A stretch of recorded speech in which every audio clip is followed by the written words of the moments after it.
Hi, I'm Jessica Barbier, your host for the Cox OC Connection. With us today to talk about the International Economic Development Council Leadership Summit, as well as the plethora of programs provided in the community, is the Irvine Chamber of Commerce. Today with us from the Irvine Chamber of Commerce is Linda. She's a Senior Director of Economic Development and Tourism for the Irvine Chamber of Commerce. We have Sam, who's the board chair, as well as Isaiah, who's the chairman of Government Affairs. Welcome and thank you for joining us. Thank you for having us. Sam, can you give us an overview of the Chamber? Well, there's so many things that the Chamber does. I think primarily the Chamber is the connecting piece between business and government, between business and other businesses, and a huge resource to businesses in the Irvine community. And you guys are a 4-star accredited chamber, so can you explain what this great distinction is? It is great distinction. There are only 11 accredited chambers in the state of California, and only 2 are 4-star. And from my standpoint, I don't think it's just something to brag about. I really think it's a way of holding yourself accountable to a standard of excellence that fits with the City of Irvine, as well as the history that the Chamber has been involved in and contributing to the business community. And as a chamber, who do you serve? Well, we serve businesses small and large, individual members as well as nonprofits. It's just a very diverse body of membership, but believe it or not, only 70% are located in Irvine. 30% of our members are in outlying cities as well. I think just Irvine itself attracts a lot of members because of the richness of the community. It's a very robust membership. When you look and you attend your events, you can see the difference, and you can see that you're right. It's Irvine plus a lot more. Yeah. Isaiah, can you talk about the government side of things and what the Chamber does there? Sure. Well, the Chamber does a number of things in the government side of the affairs of the local business community. We have a legislative committee that reviews bills, and they meet once a month, and there are a number of bills that we take positions on. And then from that, we advocate on behalf of our member businesses on those bills. And then we have a legislative scorecard, which keeps track of our local elected officials and how they vote on those bills. Luckily, last year, most of them actually all of them got A's and B's, so we're happy with our local elected representation. We have a Government Affairs Committee that meets once a month as well, and then we have local electeds that actually come to our members, so it's great access for them.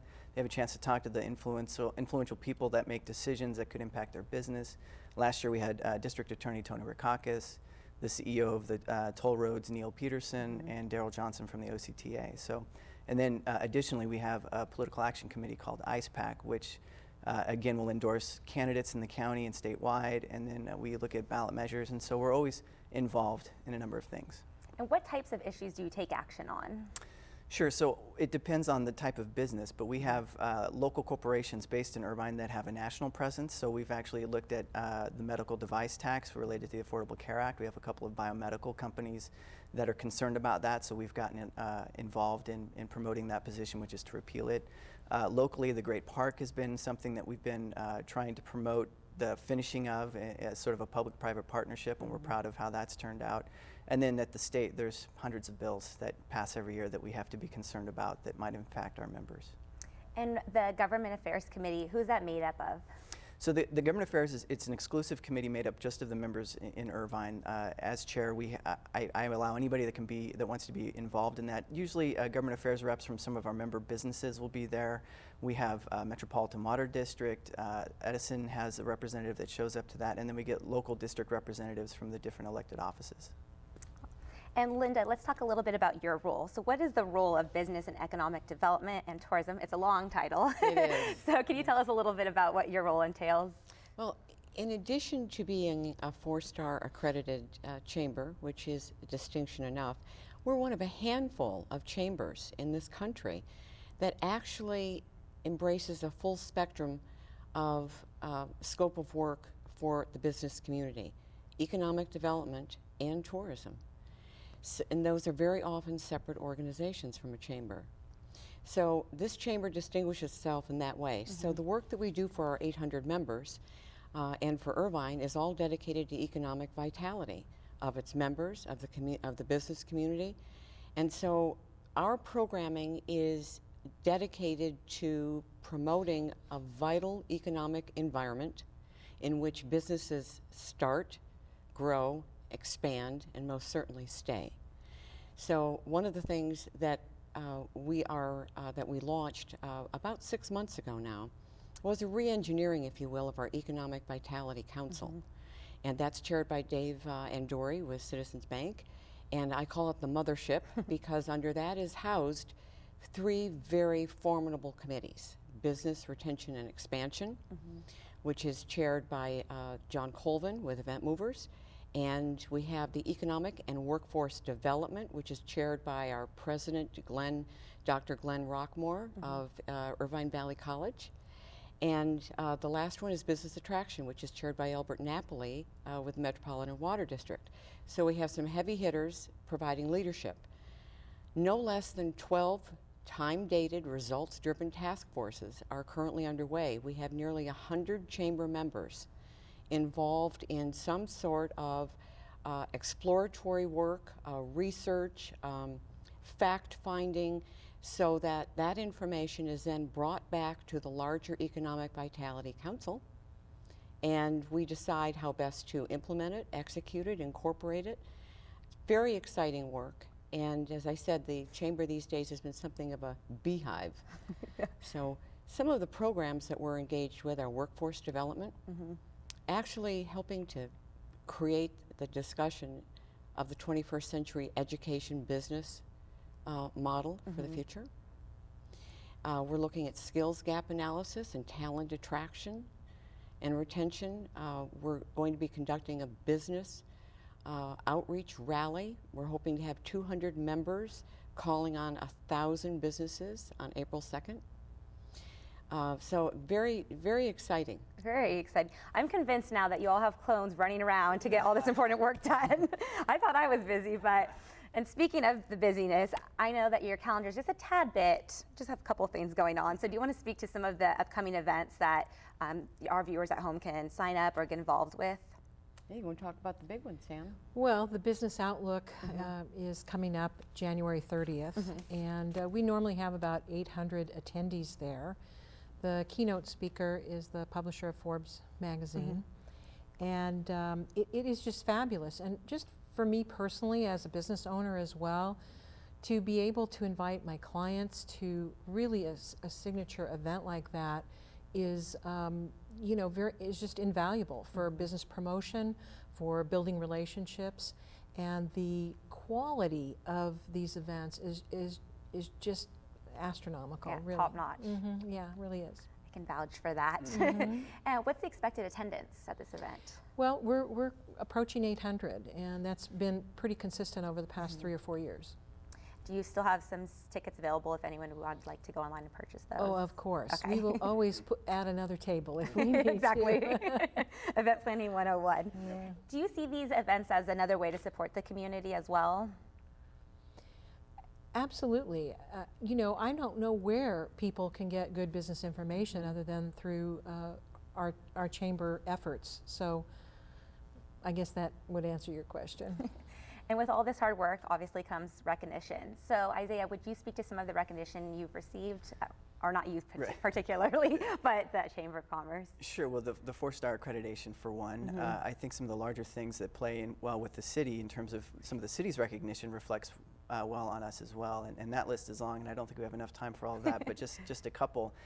So just recently, in the last couple of weeks, 24/7 Wall Street had their list of the most or the best run cities in America, and Irvine was #1. Congratulations. So that's a nice accolade to get. We also have the best jobs to population ratio in the entire country at 94.8%. So you couldn't ask for a better opportunity for business than the City of Irvine, but they're maximizing that. And then, of course, FBI ranks it as one of the safest cities consistently year after year. So. Yeah, very, very great accolades that you should be very proud of. Yeah. Congratulations.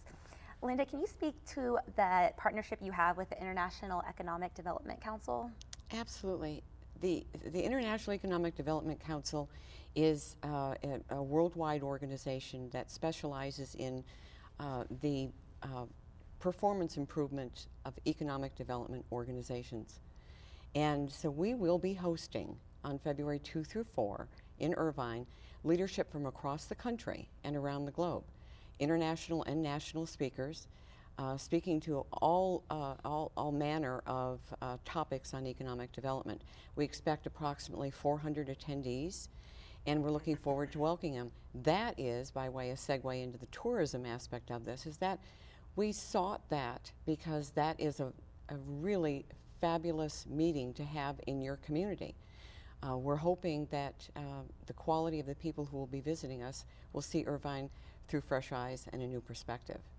And is this summit something they do annually in a different city every year? It is. Okay. And it's very often in Florida. So we're delighted to host it in California. Is this the first time it's been in Irvine? It's the first time it's been in Irvine. And we're making hay of the fact that the weather, unfortunately, is miserable when people are registering back east. So we're tweeting and LinkedIn, and we're doing everything to remind them how lovely it is out here right now. That will help on the tourism side. Does the International Council help to support local chambers? I think there is a direct connection, always has been. As I said, we distinguish ourselves because we're one of the few chambers that actually conducts the economic development work. Usually it's separate, and it's its own organization. So it's particularly a privilege to host them because of our close relationship with the chamber. But most chambers throughout California and in the western states are linked in some way or attend an IEDC event when it's held across the country because it's a terrific learning experience. I can imagine. And can you give us a little teaser of maybe some of the topics and speakers that will be featured at the Leadership Summit? Well, our state controller, John Chiang, is going to be kicking it off as one of our keynote speakers, which is great. We're excited about that. We have speakers that are going to be addressing topics of not particularly appropriate for Irvine, which is good news, but cities that have to reinvent themselves from the inside out.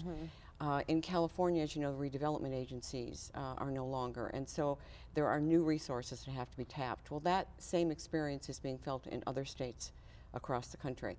There's also an interest in foreign direct investment, and you'll also find topics on building and expanding entrepreneurship. All of those topics are going to be discussed. The founder of Foot Pedals is going to be one of our keynote speakers. Oh, she's wonderful. Yes, yeah. So I think we have a real interesting group of people who are going to be sharing. Emil Haddad from 5 Point Communities is going to be speaking. The Chancellor from UCI. So we're bringing a lot of local talent and leadership to the table. Jam-packed schedule, very informative as well. Sam, for our viewers at home that would like to learn more about the Irvine Chamber, any of the great committees, or any of the wonderful programs we've talked about today, where can they go to learn more?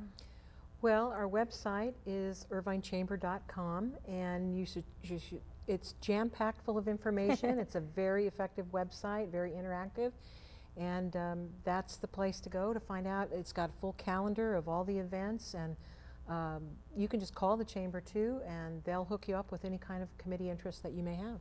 Wonderful. Well, Linda, Sam, Isaiah, thank you so much for taking time out of your day to sit down with us and share about all these educational and formative programs that you're providing in our community. Much appreciated. Thank you. Thank you. Thank you for joining us. For more information, please visit our website, cox3.com. And to find out about our community initiatives, please visit cox-cares.org. Thanks for joining us.